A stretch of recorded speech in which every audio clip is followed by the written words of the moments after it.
Good morning. সকাল হয়ে গেছে, ঘুমটা ভাঙালো এমনভাবে খচখচানি আওয়াজ। কিসের আওয়াজ সেটা শোনাচ্ছি তোমাদেরকে।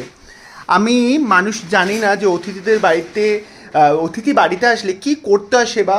তুই এত আওয়াজ করছিস কেন রে শতরূপা?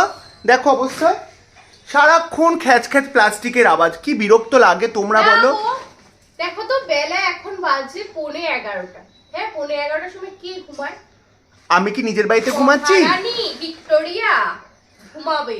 আমি বান্ধবীর বাড়িতে এসেছি, বান্ধবীর বাড়িতে আসা মানে একটু সুখে থাকবো, শান্তিতে থাকবো, ভালো করে নিশ্চিন্তে স্বপ্ন দেখবো, ঘুমাবো।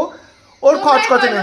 ঘরে চাল বাড়ন্ত তো কালকে অর্ডার করেছিলাম, ওই যে কি বলে ওটাকে, কোনো একটা ওই হ্যাঁ হ্যাঁ, অনলাইনে রাত্রিবেলাতে অর্ডার করে তখন এসেছে। তো তখন এসেছে। এবার বলো তো এখন আমি যদি চাল যদি না বসাই তাহলে ভাতটা হবে কি করে? তারপর চাল বসানোর জন্য আমি তো এত চাল খাবো, তোমরা দেখো তো এত চাল খাবো আমি।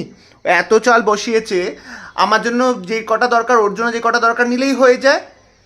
আরে বাবা এটা তো করতে হবে। খুব রাগ ধরে মাঝে মধ্যেও না, খুব এরকম করে। তোমরা বলো তো, তোমরা কারা কারা এরকম বান্ধবীর বাড়িতে গেলে এরকম তোমরা এই ঘুমাতে? ওসব বাদ দে, কি খাবি বল? যা করবি তাই কালকে খাবো। কিছুটা ভাত রয়েছে, হ্যাঁ ওটা ভাতটাকে একটু ফ্রাই করি। একদম ভাত ভাজা করে দে। হ্যাঁ ভাত ভাজা খুব ভালো লাগে, একটুখানি ভালো করে একটু একটু ঝাল দিস। হ্যাঁ হ্যাঁ হ্যাঁ লঙ্কা বলছি, একটু রসুন একটু আদা হ্যাঁ হ্যাঁ আর হ্যাঁ ইয়ে হ্যাঁ দেবো, ওই ডিম ডিম ডিম ডিম দেবো।